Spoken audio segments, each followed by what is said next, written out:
ஒரு பிரம்ம ரகசியம் அடியேன் சொல்ல போகிறேன்.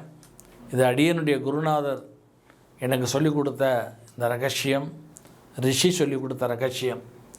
இது இன்றைக்கி காலகட்டத்தில் இது என்ன பரிகாரம்னா, ஒரு வளர்பிறை வெள்ளிக்கிழமை நல்ல மாதமாக இருக்கணும். இப்போ தை மாதம் இந்த மாதிரி, அல்லது சித்திரை மாதம், வைகாசி மாதம், ஆவணி மாதம் போன்ற மாதங்கள், அதில் வளர்பிறை மாதங்கள்.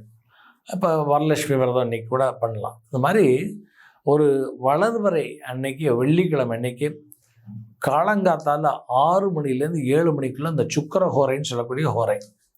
இந்த ஹோரையில் முன்னாடியே போய் பக்கத்தில் ஏதாவது நெல்லிக்காய் மரம், இந்த அரை நெல்லிக்காய் இல்லை, பெரிய நெல்லிக்காய், இந்த பெரிய நெல்லிக்காய் மரம் அல்லது இழந்த பழ மரம், இந்த 2 மரத்துலேயும் மகாலட்சுமி வாசம் பண்ணுறான். அதே மாதிரி வில்வ மரத்துலேயும் மகாலட்சுமி வாசம் பண்ணுறான். அந்த வில்வ மரம் நம்ம அது வேற ஒரு காரணத்துக்காண்டி அந்த வில்வ மரம் பூஜை அப்புறம் இப்போ பண்ணிக்கலாம். நம்ம சொல்கிறது இந்த நெல்லிக்காய் ரொம்ப விசேஷம்.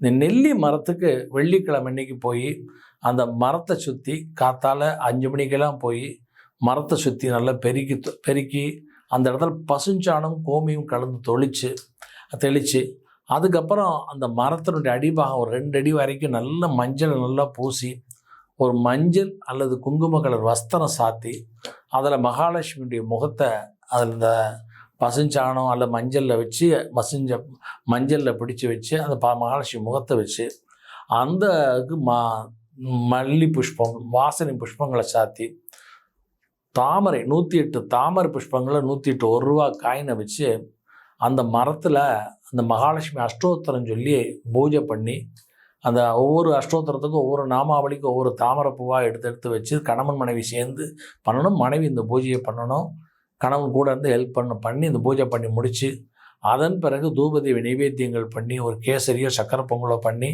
நைவேத்தியம் பண்ணி, அந்த தாமரை புஷ்பத்தில் உள்ள காயினோடு எடுத்துகிட்டு வீட்டுக்கு அது 9 பிரதர்ஷனம் பண்ணி, அது பிறகு அந்த பூஜையை முடித்து கற்பூர ஆரத்தி காட்டி அந்த தாமரை பூ எடுத்துகிட்டு வீட்டில் கொண்டு வச்சு நமக்கு தெரிஞ்ச வாழ்க்கை சில பேருக்கு கொடுத்துட்டு, நம்ம பீரோவில் கஜானால 2 தாமரை உள்ளே வச்சுட்டா வாழ்க்கை உடனடியாக அந்த தாரித்திரியம், அந்த கஷ்டங்கிறது நீங்கி சௌக்கியமாக அமோகமாக வரலாம்.